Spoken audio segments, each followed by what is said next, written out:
Na mtu yeyote mwenye hofu, maana yake hana imani juu ya zile ahadi alizoahidiwa.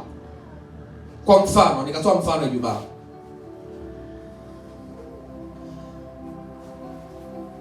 Mimi kama niko nyumbani alafu natuma watu wamwangalie mke wangu kule aliko anafanya nini, maana yake simwamini nani? Tuko pamoja? Yaani nikianza kutuma watu waangalie mke wangu anafanya nini, maana yake simwamini. Sawa? Simwamini. Kutokumwamini mtu, maana yake yale aliyosema kwamba anakuamini, maana yake nimeanza kuyahesabu kwamba ni uongo. Yaani nikishindwa kumwamini huyu, maana yake nimemwona ni nani? Ni mwongo. So hivyo kwa Mungu, ukishindwa kumwamini Mungu, maana yake ahadi ambazo Mungu amekusudia juu ya maisha yetu, unaanza kusema Mungu ni mwongo. Na hichi ndicho kilichotokea kwa Eva. Wakati shetani anamtokea Eva, anamwambia ati hivi ndivyo Mungu alivyosema. Mungu alisemaje kuhusu hili jambo?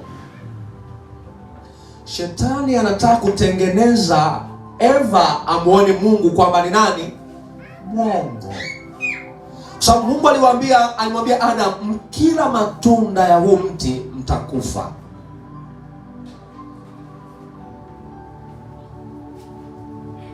Lakini shetani anapotokea anaambia wewe, kila ya matunda ufi. Na uongo wa shetani ni uongo ambao huwezi ukauona kama hauna macho ya kiroho. Haleluya. Kwani Eva alivyokula tunda na Adam walikufa? Hapana. Mungu anaposema jambo juu ya maisha yetu, anajua kwamba litakuja kutokea, kwa sababu Mungu anaweza akasema atakuinua leo, lakini ikawa ni baada ya miaka 5. Kwa mtu anaelewa? Mungu alimwambia Daudi atakuja kuwa mfalme, lakini ilimchukua Daudi zaidi ya miaka 14 kuja kuwa mfalme. So shetani huwa anaupaka uongo kuwa kama kweli, ili tusiamini ahadi za Mungu katika maisha yetu. Natamani unielewe vizuri, kwa sababu ninakoenda huku nataka tukamalizie hili somo leo, tukamalizie. Bwana Yesu asifiwe. Kwa hiyo mwanadamu umefanywa kuwa mtawala, na hii ndiyo nguvu ambayo mwamini anayo. Nikawa namsikiza mtumishi mmoja anaitwa Pastor Robe Osai, akawa anafundisha.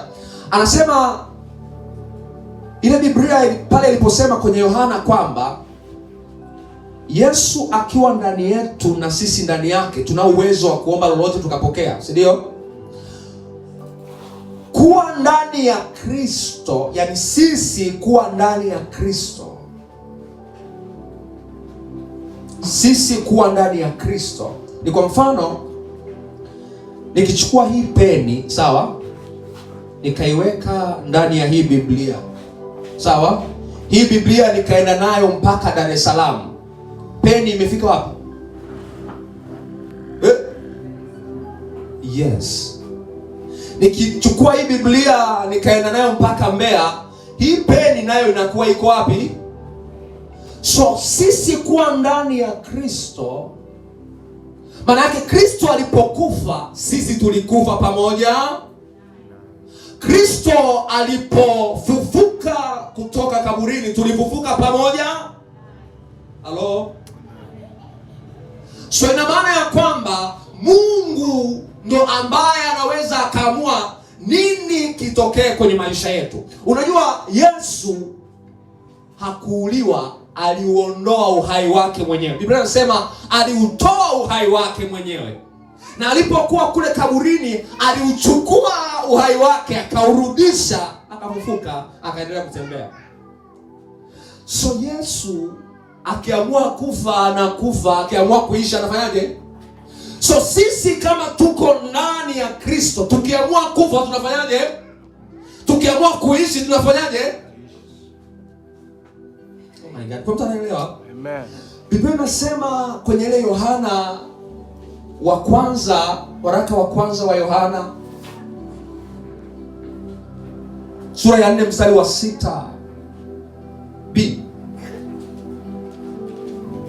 Hallelujah.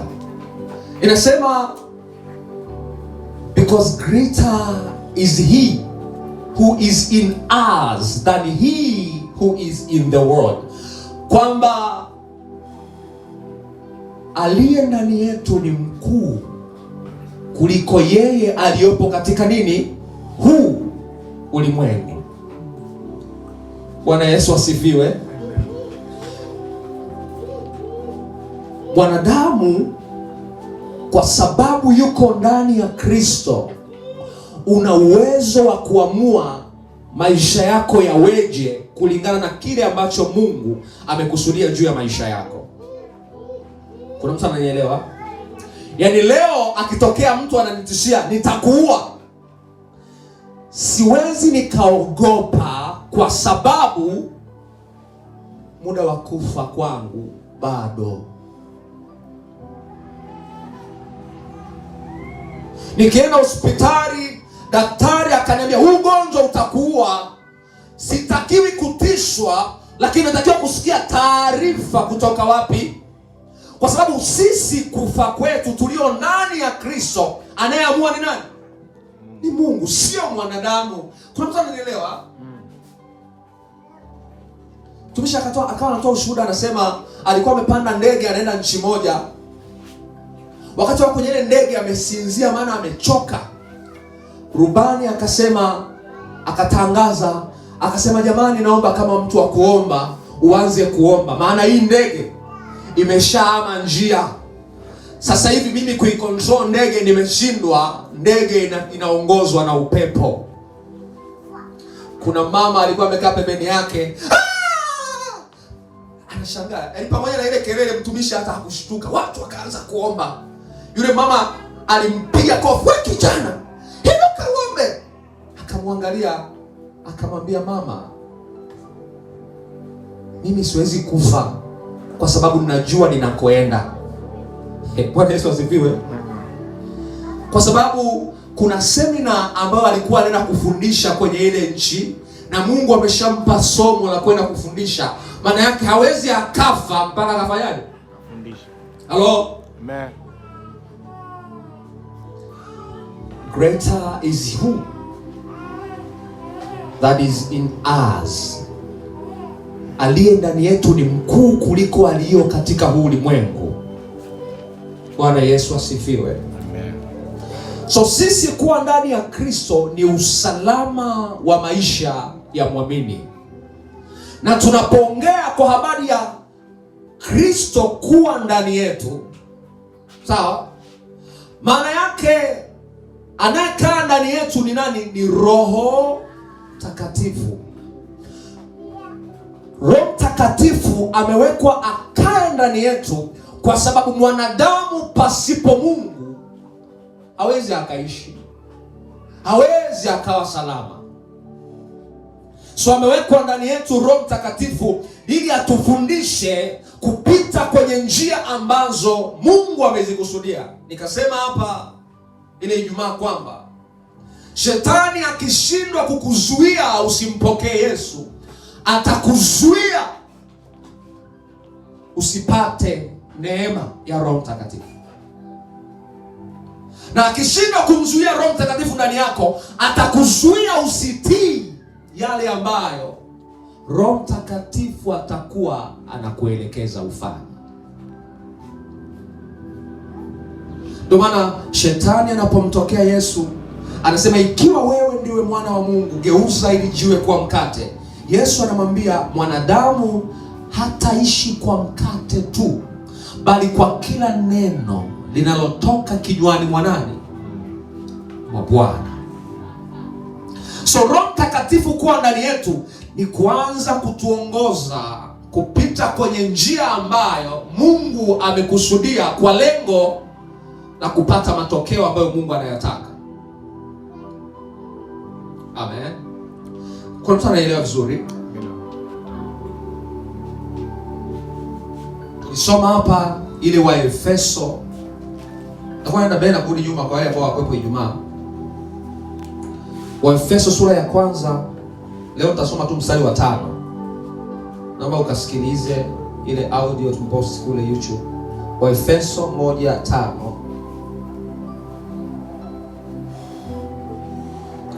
Waefeso 1:5.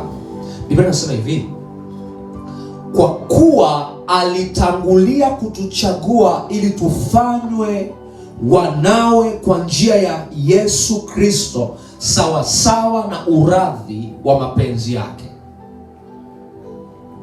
Mungu alituchagua ili tufanywe kuwa wana kupitia Kristo, sawa sawa na uradhi wa mapenzi yake. Ukisoma Biblia ya Kiingereza, hii uradhi wa mapenzi yake anasema according to the good pleasure of his will, kwamba Mungu alituchagua ili kupitia sisi yeye ainuliwe.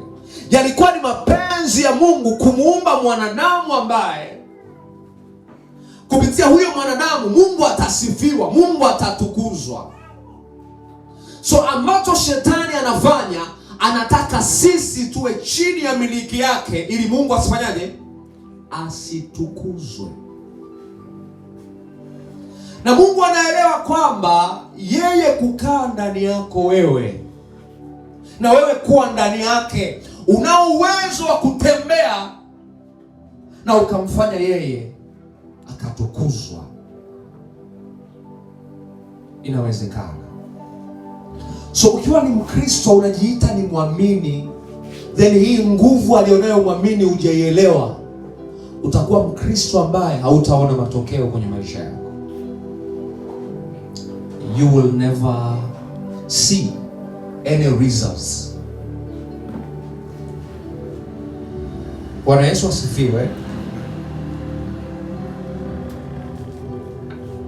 So nimesema Mungu alituleta tuwe watawala. Changamoto ya kwanza, hakuwezi kuwa kuna watawala wawili sehemu. Hawawezi wakatawala wafalme wawili sehemu moja, haiwezekani.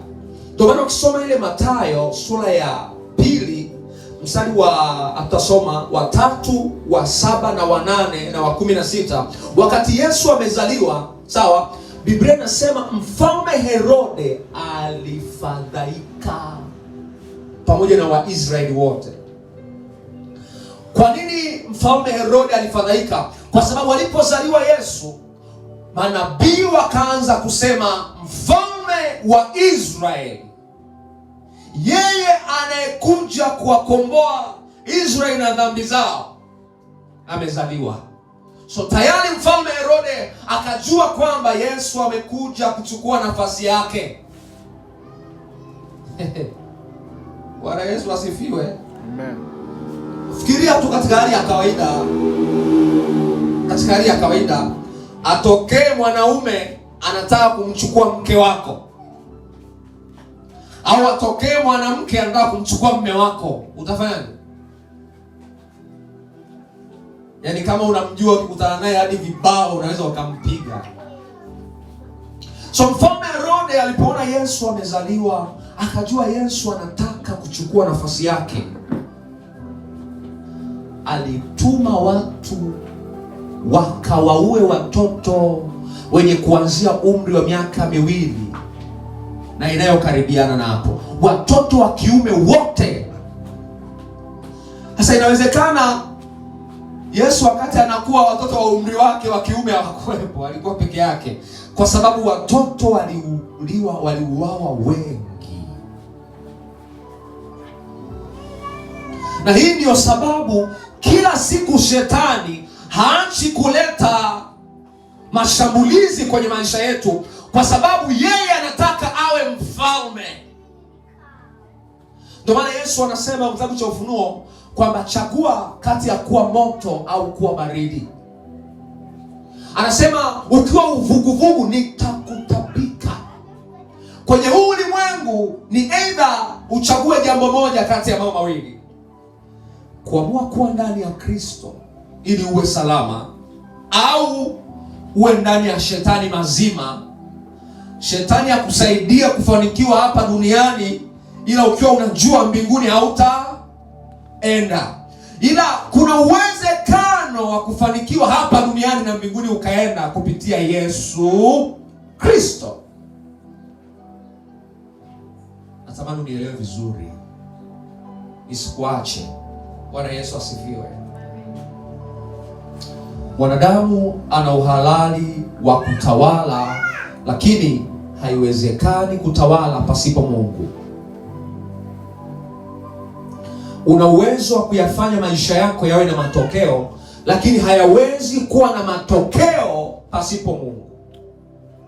So neema ya Roho Mtakatifu tulioachiliwa ndani yetu ni kutuongoza kuyafanya yaliyo mapenzi ya Mungu. Nikawa naambia hapa Ijumaa, tumeenda kutafuta uwanja na dada yangu.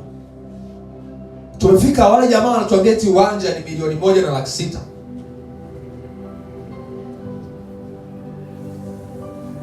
Yule mzee mwenye uwanja akatuambia, akanipigia simu akasema, mkiachana na huyo aliyowaleta nipigie tuongee. Huyu mzee anataka kuniambia nini? Basi jamaa tukamwacha, tukamfuata yule mzee. Tumefika pale, yule mzee akasema, yaani nimesikia na hukumiwa ndani yangu. Na hukumiwa nini tena mzee? Ule uwanja wanangu ni 7,500,000. Wale watu wanataka kuwapiga. Halo. Ukiongozwa na Roho Mtakatifu mpendwa, kuna vitu hautapoteza. Kuna watu wako wa thamani hawatapotea.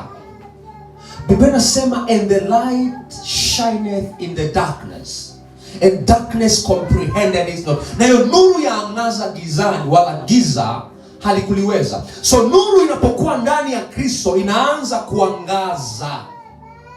Giza linafanyaje? Linatoweka. Nilimwambia Mungu, kama kweli mimi ni mtoto wako, asije akapata madhara mtu wangu wa karibu kabla hujaniambia.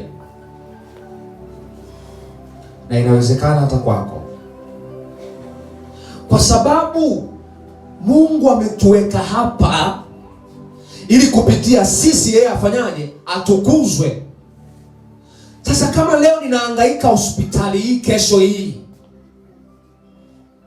huku mambo yaendi, ninatanga, si huyu Mungu wangu atatukanwa? Changamoto kubwa, tunategemea sana akili zetu kuliko kumtegemea Mungu. Tunaamini tu kwa Mkristo kuja kanisani kila kitu kinawezekana, kila kitu ni sawa. Lakini hapana.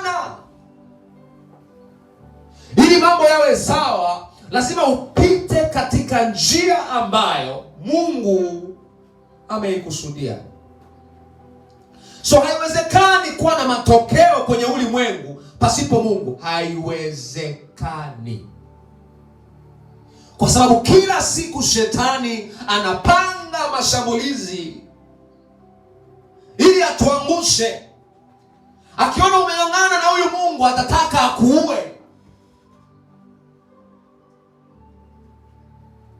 Bwana Yesu asifiwe. Kuna watu tu sisi kuwa hapa hawafurahi. Yaani wanapanga wanayoweza wakayapanga, ikiwezekana ili kanisa na hii huduma ife. Ikiwezekana hata wewe unayekuja hapa usirudi tena. Iko hivyo. Lakini kadri tunavyokaa karibu na Mungu, kusudi lake ndilo litakalosimama. So usimruhusu shetani akafanya mambo kwenye maisha yako.